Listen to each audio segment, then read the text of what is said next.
এক জাদুকরী গল্প। ছোট্ট বন্ধুরা, তোমরা কেমন আছো?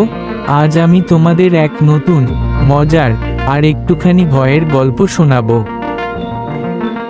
গল্পটা এক পুরনো, রহস্যময় জঙ্গলের। সেই জঙ্গলে বাস করত এক ছোট্ট পরী। পরীর নাম ছিল আলো। আলোর ডানায় ছিল রংধনু রং।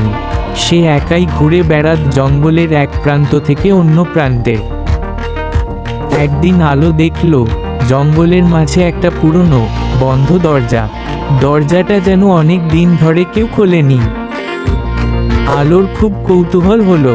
সে ভাবল, দেখি তো ভেতরে কি আছে।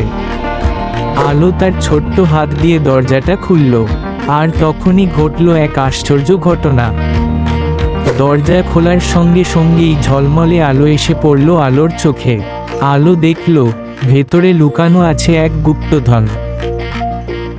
গুপ্তধনটা আসলে ছিল অনেকগুলো পুরনো দিনের মজার গল্প। আলো খুব খুশি হলো।